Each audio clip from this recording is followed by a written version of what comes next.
నమస్తే. గత కొంతకాలంగా మార్వాడి గో బ్యాక్ అనే నినాదం చాలా పెద్ద ఎత్తున వినిపిస్తుంది. మనతో పాటు కవి రచయిత కిషోర్ అన్న. నమస్తే. నమస్తే. ఏంటన్నా అసలు ఎందుకు మార్వాడి గో బ్యాక్ అనే పాట కూడా మీరు రాశారు? ఎందుకు ఆ పాట నేపథ్యం ఏంటన్నా? పాట నేపథ్యం ఏంటంటే తెలంగాణలో ఉన్నటువంటి అస్తిత్వాన్ని, తెలంగాణ వ్యవస్థను మొత్తం చిన్నభిన్నం చేసి తెలంగాణను కించపరిచే విధంగా వాళ్ళ వ్యాపారాలు ఉన్నాయి. వాళ్ళ వ్యాపారాలు జెన్యున్ ఉన్నాయంటే జెన్యున్ గా లేవు. వాళ్ళు వాడే ప్రతి item chemical, second quality, third quality items. వాళ్ళు ఏంటంటే అసలు పనికిరాని వస్తువులు. ఇప్పుడు టీ పౌడర్ తీసుకుంటే డస్ట్ ఉంటుంది కదా, టీలో మనం పారబోసే డస్ట్ను వాళ్ళు ప్యాకింగ్ చేసి #1 క్వాలిటీలో మనకు అమ్ముతున్నారు.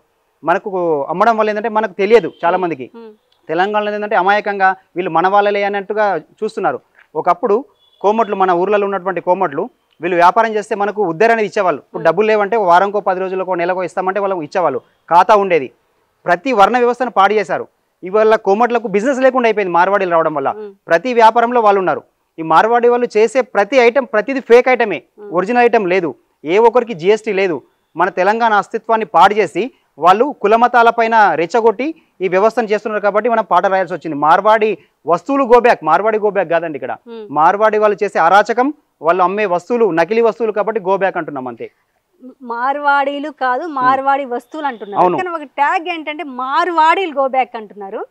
అని వాళ్ళు వచ్చి హైదరాబాద్ దాదాపు 40-50 సంవత్సరాలు అయింది. వాళ్ళు వివిధ వ్యాపారాలు, గోల్డ్ షాపులు కావచ్చు, ఫుడ్ కావచ్చు, బట్టలు కావచ్చు, డిఫరెంట్ ఎలక్ట్రికల్, దాదాపు అన్ని ఊర్లలో సైతం వాళ్ళు కిరాణా షాపులు, బట్టల షాపులు, పానీపూరి ఊర్లకు కూడా వెళ్ళిపోయినాయి. అంటే ఎందుకు గవర్నమెంట్కు లేని, గవర్నమెంట్కి కావచ్చు, పార్టీలకు కావచ్చు లేని ఇబ్బంది ఎందుకు మీకు? కొత్తగానే కాదండి. విషయం ఏంటంటే గవర్నమెంట్ ఏం చేస్తుంది, వాళ్ళకు ఉన్నటువంటి బిజీ వ్యవస్థ వాళ్ళకు ఉంటుంది. గవర్నమెంట్ ప్రతిదీ క్షుణ్ణంగా పరిశీలించలేదు. ఎందుకు పరిశీలించలేదంటే ఊర్లో ఏం జరుగుతుందో వాళ్ళకి తెలియదు. ఎవరైనా ఒక ప్రతినిధి చెప్తే మాత్రమే తెలుస్తుంది. ఇక్కడ ఏం జరుగుతుందంటే మార్వాడీలు ప్రతి కుల వృత్తులు ఉంటాయి ఊర్లలో. ఏదైనా ఒక పండుగ జరిగింది అనుకోండి, ఒక తిరునాళ్ళు జరిగింది, ఒక జాతర జరుగుతుంది, ఊర్లో సబ్బండ వర్ణాలు అన్ని కలిపితేనే వ్యవస్థ. వాళ్ళు ఏం చేస్తున్నారు, స్వీట్ హౌస్ ఎప్పుడైతే స్టార్ట్ చేశారో అప్పుడు షుగర్ స్టార్ట్ అయింది. మన 30 సంవత్సరాలు బ్యాక్ వెళ్తే షుగర్ ఎవరికి ఉండదు. ఇప్పుడు ప్రతి ఇంట్లో 5 మందిలో 3 షుగర్ ఉంటుంది. ప్రతిది కెమికల్. వాళ్ళు స్టెరైన్స్ వాడతారు ఫుడ్ కలర్స్ వాడతారు. ఒకప్పుడు లేదంటే ఉంది కదా. ఇప్పుడు ప్రతిదీ కల్తీ చేయడం వల్ల ఇదంతా జరుగుతుంది. మార్వాడీలు కాకుండా స్వచ్ఛమైన మన తెలంగాణలో వ్యాపారం చేసే వాళ్ళ వల్ల ఇది జరగదు, నష్టం జరగదు అనేది మేము మార్వాడి గో బ్యాక్ అంటున్నాం. తెలంగాణలో ఈ బిజినెస్ చేసేవాళ్ళు అంటే వాళ్ళ నుంచి ఎలాంటి అవాయిడ్ చేయట్లే మార్వాడీలు. మరి ఎందుకు ఒక పాట ద్వారా? ఎందుకంటే ఇప్పుడు యాక్చువల్గా కేరళ రాష్ట్రం ఉంది. కేరళలో టోటల్ హెర్బ్స్ ఉంటాయి, చెట్లు ఎక్కువ ఉంటాయి. కాబట్టి ఆ హెర్బ్స్ వల్ల వాళ్ళకి ఆరోగ్యం ఎలా ఉంది? అక్కడ కంపల్సరీ నార్మల్ డెలివరీ ఉంది. ఇక్కడ కంపల్సరీ సిజరీన్ డెలివరీ ఎందుకు పెట్టారు తెలంగాణలో? మనం తినే ఫుడ్ కల్తీ అయినప్పుడు మనం రోగం వచ్చి అటాక్ అయినట్టే కదా. అక్కడ కేరళ కానీ తమిళనాడు కానీ మార్వాడీలు అక్కడ ఎందుకు ప్రాతినిధ్యం వహించలేకపోతున్నారంటే వాళ్ళకు స్థానికం పైన పౌరుషం ఉంటది. తెలంగాణలో పౌరుషం ఉంది. మనం ఐ వాంట్ తెలంగాణ అని తెలంగాణ సాధించిన తర్వాత వీళ్ళ పెత్తనం ఎక్కువైపోయింది. ఈ 1990 నుంచి 2025 మధ్యన చూసి వదిలేసాం మనం. ఇప్పుడు ఏంటంటే మరీ రెచ్చిపోవడం. మనం ఇప్పుడు ఊరుకున్నామంటే ఇంకో 3 సంవత్సరాల తర్వాత వచ్చే ఎలక్షన్స్ కి సీఎం మార్వాడి అయితే కూడా మనం ఆశ్చర్యపోవడం అక్కర్లేదు. ఇంకా డబ్బులు వాళ్ళ చేతులు ఉన్నాయి, మన దగ్గర డబ్బులు లేవు, వ్యవస్థ లేదు, కంపెనీ లేదు. అప్పుడు ఎవరవుతారు సీఎం చెప్పండి? ఇప్పుడు తెలంగాణ వాళ్ళు సీఎం అవ్వాలంటే ఏం కావాలి? మన ఉనికి మనకు ఉండాలి కదా.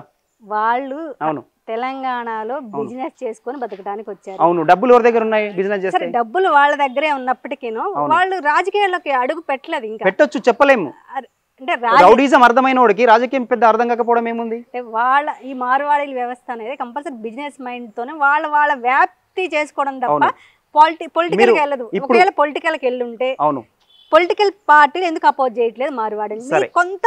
అంటే కొంతమంది ఎందుకు మార్వాడీలు గో బ్యాక్ అంటున్నారు అంటే మార్వాడి డెవలప్ ని తట్టుకోలేకపోతున్నారా? కొంతమంది డెవలప్మెంట్ మార్వాడి డెవలప్ అవడం కోసం తెలంగాణ తెచ్చుకోలేము. తెలంగాణ డెవలప్మెంట్ కావడం కోసం తెలంగాణ తెచ్చుకున్నాం. తెలంగాణలో ఉనికి బాగుండాలి, యువత బాగుండాలి, తెలంగాణ సస్యశ్యామలంగా ఉండాలి, తెలంగాణ నీళ్లు నిధులు నియామకాల పైన తెలంగాణ రాష్ట్రం సాధించినాం. మార్వాడి డెవలప్ కావాలంటే తెలంగాణ ఎందుకు? మరి అదే ఉమ్మడి ఆంధ్రప్రదేశ్ కలిసి ఉంటే బాగుంటున్నాయి కదా. ఇప్పుడు ఉమ్మడి ఆంధ్రప్రదేశ్ తో ఎలాంటి గొడవలు లేవు. వాళ్ళు రాజకీయంగా వాళ్ళ పరంగా వాళ్ళు ఉన్నారు, మన పరంగా మనం ఉన్నాం. ఇక్కడ మార్వాడి ఏం చేస్తున్నారంటే ప్రతిదీ కల్తీ వస్తువులు తయారు చేస్తున్నారు. ఒకటి. రెండోది, వేరే స్టేట్లు ఎందుకు చేయలేకపోతున్నారు? ఓన్లీ హైదరాబాద్ లోనే ఎందుకు చేస్తున్నారు? తెలంగాణలో ఎందుకు చేస్తున్నారు? అదే మరి తమిళనాడులో చేసి కదా. తమిళనాడులో టీ నగర్ లో తన్ని పంపించారు మార్వాడీలని. కేరళలో ఎందుకు చేయలేకపోతున్నారు మార్వాడీలు? అంటే ఇక్కడ వర్ణ వ్యవస్థ, కుల వ్యవస్థను రెట్టింపు చేసి వాళ్ళు తగులు స్టార్ట్ చేసి ఈ మార్వాడీలు ఇక్కడ వ్యాపారం చేస్తున్నారు. మార్వాడీలు నెక్స్ట్ రౌడీజాన్ని ప్రోత్సహించి డబ్బులు ఉంటాయి కాబట్టి రౌడీజాన్ని ప్రోత్సహించి తెలంగాణ ప్రజలను చులకనగా చూసి జంతువుల్లాగా చూసి తెలంగాణను పాడు చేయడానికి సిద్ధంగా ఉన్నారు మార్వాడీలు. ఇలాంటి కల్తీ జరుగుతున్నప్పుడు పార్టీ సెట్ పోయినాయి. గవర్నమెంట్ మొద్దు నిద్రలో ఉందండి. గవర్నమెంట్ ఇప్పుడు ఎస్ఓటి పోలీసు గోరీష్ రమేష్ అని అరెస్ట్ చేశారు. పాట రాసింది రచయిత నేను. నా ఫోన్ 24/7 ఎప్పుడు ఆన్ ఉంటది, ఎప్పుడు స్విచ్ ఆఫ్ ఉండదు, బంద్ ఉండదు. నేను ఇట్లాంటి పాటలు ఈ ఒక పాట కాదు, పండుగ సైనా గురించి నేను రాసిన పాట. అమ్మ నేను పోతే ఆర్మీ కొలుకు, నాకు దేశభక్తి లేకపోతే ఆర్మీ కొలుకు అని ఎందుకు రాసిన పాట? మనకు దేశం కావాలి, రాష్ట్రం కావాలి. రాష్ట్రం సుభిక్షంగా ఉన్నప్పుడే దేశం బాగుంటది. రాష్ట్రం విచ్ఛిన్నం అయిపోయి ఇక్కడ కూడికి లేకుండా చచ్చిపోతున్నప్పుడు అప్పుడు దేశం బాగుపడాలని కోరుకుంటామా? కోరుకోం కదా. ఫస్ట్ మన తెలంగాణలో ఉన్నటువంటి వ్యవస్థను మనం అడుగుతున్నాం. మార్వాడీలు ఏం ట్యాక్స్ కడుతున్నారు గవర్నమెంట్ కి? ముఖ్యమంత్రి రేవంత్ రెడ్డి గారు ఏమడుగుతున్నారు? నాకు ఎవరు అప్పులు ఇవ్వట్లేదు, నాకు అప్పు పుట్టట్లేదు అంటున్నాడు. మార్వాడీల దగ్గర మినిమం 10 lakhs దాటితే జిఎస్టీ ఉండాలి. ఒక ట్రాన్సాక్షన్ చూపించాలి మంత్లీ. కోట్ల టర్న్ ఓవర్ ఉంటుంది, ట్రాన్సాక్షన్ చూపించాడు. మొత్తం టోటల్ లిక్విడ్ క్యాష్. మళ్ళీ ఇంకేంటి వాళ్ళ వ్యవస్థలు 5 లక్షలు 10 లక్షలు ఉన్నటువంటి ల్యాండ్ని వాళ్ళు 30 లక్షలు ఎకరా చొప్పున చేసుకుని వాళ్ళే కొనేస్తారు. ల్యాండ్లో ఇన్వెస్ట్మెంట్ చేయడం వల్ల నీకు ట్యాక్స్ తగ్గుతుంది కదా. నీకు మార్వాడి వ్యవసాయం చేయడు కానీ ల్యాండ్ కొంటాడు, బిల్డింగ్ కడతాడు, మళ్ళీ మనకి ఏదైనా రెంట్కి ఇస్తున్నట్టే ఇవ్వడు.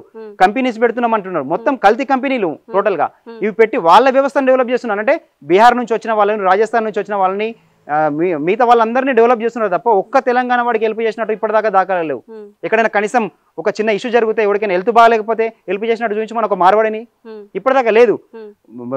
నీకు మళ్ళీ బంగారం వ్యాపారంలో వడ్డీకి వడ్డీ చక్రవడ్డీలు వేసి డబ్బులు పీడించి తింటున్నారు. ఇది ఎవరు పెట్టారు? ఈ జీవో ఎవరు తీసుకొచ్చారు? మార్వాడీలు తీసుకొచ్చారు. ఇదంతా మార్వాడీల దగ్గర డబ్బు ఉంది కాబట్టి బిజినెస్ చేస్తున్నారు, ఒక ఇల్లు కొంటున్నారు, ఇల్లు కడుతున్నారు, అమ్ముతున్నారు. అవును, గవర్నమెంట్ ట్యాక్స్ కట్టాలి కదా. ట్యాక్స్ కూడా కడుతున్నారు. ఇక్కడ ఉన్న వాళ్ళు సేమ్ అదే బిజినెస్ ఎందుకు చేయకూడదు? అంటే ఇక్కడ గవర్నమెంట్ ఏం చేస్తుందంటే, గవర్నమెంట్ తెలంగాణ డెవలప్మెంట్ అనే నినాదంతో తెలంగాణలో ఉన్నటువంటి యువకులకు ఉపాధి కల్పించాలా. వాళ్ళకు వర్క్ రాదంటారు. ఏమనంటే మీ తెలంగాణ వాళ్ళకు పని చేయడం రాదంటారు. పని నేర్పిస్తే వస్తుందా, లేకపోతే ఇంట్లో పుట్టగానే మనం నేర్చుకున్నాం? నేర్పించాలంటే 1 year పట్టొచ్చు, 2 years పట్టొచ్చు, 3 years పట్టొచ్చు. దానికి కోచింగ్ సెంటర్ పెట్టాలి. దానికి ఉన్నటువంటి వాళ్ళకు ఏమైతే స్టడీ ఉంది, వాళ్ళకి ఏమైతే స్కిల్స్ ఉన్నాయో నేర్పించి అప్పుడు ఇప్పుడు డ్వాక్రా మహిళలు ఎట్లయితే రుణాలు ఇస్తున్నావో ఒక్కొక్క వ్యక్తికి 10 లక్షలు 20 లక్షల రుణం ఇచ్చి వాడికి వ్యాపారం మీద వచ్చినటువంటి ట్యాక్స్ నువ్వు కట్ చేసుకో. 12% 18% కట్ చేసుకో. నువ్వు లోన్ ఇచ్చినప్పుడు నీకు కట్టడానికి సిద్ధంగా ఉంటాడు. నువ్వు మార్వాడి వాళ్ళు మన ట్యాక్స్ కట్టాడు, ఏం కట్టాడు, మన సంపద మొత్తం దోచుకుపోతున్నాడు. దాని మీద మా పోరాటం. తెలంగాణ ఎప్పుడు డెవలప్ అవుతుంది అంటే గవర్నమెంట్ ఎస్ఓటి పోలీసులు ఉన్నారు, స్పెషల్ బ్రాంచ్ ఉంది. హైదరాబాద్కు 5 నుంచి 6 మార్గాలు ఉన్నాయి రావడానికి. వీళ్ళందరూ ఫేక్ వస్తువులు ఎక్కడి నుంచి వస్తున్నాయి? కల్తీ వస్తువులు. ఈ కల్తీ వస్తువులు జిఎస్టీ ఉందా, ట్రేడ్ మార్క్ ఉందా, ట్రేడ్ లైసెన్స్ ఉందా, ఈ వస్తువు ఎక్కడ తయారైంది, దీని మ్యానుఫ్యాక్చర్ ఏంటి, ఇవన్నీ ఎంక్వైరీ చేసినాక మార్కెట్ లో ఉండాలా. నువ్వు 100 రకాల వస్తువులు మొత్తం కల్తీ ఉన్నప్పుడు వాళ్ళకు రూపాయి పెట్టుబడి పెడితే 100 రూపాయలు లాభం వచ్చినప్పుడు వాడు ఎందుకు సంపాదించాడు కోట్ల ఆస్తులు? మన సంపద వాడు తీసుకెళ్లిపోయి మనం మధ్యన గొడవలు జరుగుతున్నాయి. ఆయన రేవంత్ రెడ్డి గారు ఒకసారి స్పందించి ఎస్ఓటి పోలీసులతోటి మార్వాడీల మీద ఎప్పుడైతే అటాక్ చేయడం స్టార్ట్ చేస్తారో ఇప్పుడు కార్బన్ సెర్చ్ చేస్తారు. ఎవరి మీద కార్బన్ సెర్చ్? అడ్రస్ ప్రూఫ్ ఉన్నోడికి చూడాలా, వాడు మండల్ ఏది, జిల్లా ఏది, వాడు ఎక్కడి నుంచి వచ్చాడు ఏందన్నది. ఈ కార్బన్ సెర్చ్ లాగా మార్వాడీల మీద కార్బన్ సెర్చ్ పెట్టండి. వాడి కంపెనీలు ఏమున్నాయి, ఎంత ట్యాక్స్ కట్టాడు, ఓ 10 సంవత్సరాల ట్రాన్సాక్షన్ చూడండి, బ్యాంక్ అకౌంట్ ఎంత చేశాడు, అప్పుడు అర్థమవుతుంది కదా. వాడికి ఆస్తులకు మించి రావాల్సిన ఇన్కమ్ కు మించి ఆస్తులు ఉన్నాయా, మంచి జరుగుతుంది చెడు, దానిపైన దృష్టి పెట్టకుండా నార్మల్ జనాలపైన దృష్టి పెడితే ఏమొస్తుంది? ఇప్పుడు రోడ్డు మీద వెళ్తున్నారు అనుకో, హెల్మెట్ లేకపోతే ఫైన్ పెట్టావు, ఫోటో, డ్రైవింగ్ లైసెన్స్ లేదు ఫైన్ పెట్టావు. మరి మార్వాడికి కోట్ల రూపాయలు దొబ్బేస్తున్నాడు, దాని మీద ఫైన్ ఎందుకు లేదు? దాని మీద మేము పోరాటం చేస్తున్నాం. తెలంగాణ ఔన్నత్యం, తెలంగాణది పౌరుషాల గడ్డ. ఇది పోరాటాలతోనే తయారైంది తెలంగాణ. ఒక చాకలి ఐలమ్మ, ఒక దొడ్డి కొమరయ్య, వీళ్ళందరూ ఒకప్పుడు మీరు గమనించండి, ఒక 20 సంవత్సరాల కింద పెరుగు అంటే యాదవులు పాలు పిండేవాళ్ళు. పెరుగు చూస్తే స్మెల్ చూస్తే అర్థమైంది. ఇప్పుడు పెరుగు స్మెల్ చూడండి, చూద్దాం, వాసన కొడుతుందేమో. పెరుగు తింటే తినబుద్ధి కాదండి, ఉత్త గంజిలాగా పెరుగు. ఇప్పుడు అదంతా కెమికల్. ఇప్పుడు 20 బర్రెలు ఉంటే 600 లీటర్ల పాలు వస్తాయని చెప్తారు. ఎట్లా వస్తాయి 600 లీటర్లు? బర్రె ఎన్ని పాలు ఇస్తుంది? వస్తుంది. ఇంకో మార్వాడీలు ఏం చేస్తారు, ఇంకొక లాజిక్ ఉంది ఇక్కడ. గోశాల పేరుతో మొత్తం ఆవులు తీసుకొస్తారు. అందులో ఏముండదు, వాడే పాలు అమ్ముకుంటాడు, వాడే నెయ్యి అమ్ముకుంటాడు, అన్ని చేసుకుంటాడు. ప్యూర్ నెయ్యి అనేది ఇట్లా రాస్తే సాయంత్రం వరకు వాసన పోదు. వాడు డాల్డా నెయ్యిగా ప్యాక్ చేసి అమ్ముతున్నాడు. మన వాళ్ళకి తెలియక కొంటారు. నిజమైన నెయ్యి తెలియదు మనకు. ఒకప్పుడు యాదవులు ఎన్ని, అంతే కదా. ఇప్పుడు రాసుకుంటే సాయంత్రం వరకు వస్తుంది. నెయ్యితో ఇంట్లో దీపం వెలిగిస్తే బాగా పాజిటివ్ ఎనర్జీ ఉంటుంది. టెంపుల్, ఇప్పుడు మనం టెంపుల్కి వెళ్తే ఎంత పాజిటివ్ ఉంటుంది. వీళ్ళు దీని కల్చర్ ను పాడు చేసి మన పైన కుల మత విద్వేషాలు రెచ్చగొడుతున్నారు. అందుకోసమే మార్వాడి గోబ్యాక్ అంటున్నారు. అంటున్నాం మేము. అంతకుమించి వాళ్ళపైన ద్వేషం లేదు మాకు. కిషోర్ గొంతుకు ఒక్కటి మార్వాడి గో బ్యాక్ అంటే సరిపోతుందా? నేను ఒక్కనేందుకు, నిన్న 10,000 మంది అన్నారు గోరెట్ రమేష్ అరెస్ట్ అయితే. 10,000 మంది అంటారు, రేపు 10 లక్షల మంది కూడా అంటారు. మా ఒక్కరితో ఉద్యమం ఆగిపోదు. మేము Marwadi go back means Marwadi వ్యవస్థ గో బ్యాక్ అంటున్నాం. నకిలీ వస్తువులు గో బ్యాక్ అంటున్నాం. మార్వాడి ఉండమంటున్నాం, ఇక్కడనే తిను ఉన్నే ఉండు వద్దంటలేం. నీ నకిలీ వస్తువులు అమ్మకు. నీ నకిలీ వస్తువులు అమ్మాలనుకుంటే ఎస్ఓటి పోలీసులు మా మీద దాడి చేయడం కాదు, మీ పైన దాడి చేస్తారు. ఎందుకంటే రూల్ అది కదా, గవర్నమెంట్ రూల్ ఏంది? నకిలీ వస్తువును పసిగట్టడం. గవర్నమెంట్ అది చేయాలా? మా సామాన్య మానవులపై మేము ఈ రోజు ఉద్యమం చేస్తాం, రేపైన ఉద్యమం. తెలంగాణ ఉద్యమంలో మా తమ్ముడు 2011లో అమరవీరుడు. నేను ఉద్యమం ఆపానా? ఆపలేను కదా. మేము భయం ఉండదు, మాకు గౌరవం ఉంటది. మీ పైన నిజాయితీ ఉంటే. నిజాయితీ లేకపోతే మేమే మిమ్మల్ని తన్ని తరిమేస్తామని చెప్తున్నాం. మీ పోరాటం దేని మీద? తెలంగాణ అభివృద్ధి మీద మా పోరాటం. మార్వాడి గోబ్యాక్ అనేది తెలంగాణ అభివృద్ధి కావాలంటే మార్వాడి గోబ్యాక్ అయితేనే తెలంగాణ అభివృద్ధి అవుతుంది. తెలంగాణ అభివృద్ధి కావాలంటే ముఖ్యమంత్రి రేవంత్ రెడ్డి గారు, గత ముఖ్యమంత్రి కేసీఆర్ గారు స్పందించి తెలంగాణ డెవలప్మెంట్ కోసం ఏం చేయాలనేది ఒక పెద్ద కమిటీ వేసి, ఏ వస్తువు మంచిది, ఏ వస్తువు చెడ్డది, ఇది నువ్వు దీనిపైన నిర్ధారణ చేసుకుని చేసినప్పుడు తెలంగాణ డెవలప్ ఉంటుంది. ఇంప్లిమెంట్ ఇవ్వమంటున్నాం మేము. మేము పని చేయమని చెప్పట్లేదు. 6 నెలలు మాకు ట్రైనింగ్ ఇవ్వండి, వర్క్ రాని వాళ్ళకు సంవత్సరం ట్రైనింగ్ ఇవ్వండి. మన తెలంగాణ కోసం మనం పోరాటం చేయాలి, మనం డెవలప్మెంట్ మనం చేసుకోవాలని అడుగుతున్నాం. ఇందులో తప్పు ఉంటే దానికి మేము దేనికైనా రెడీ.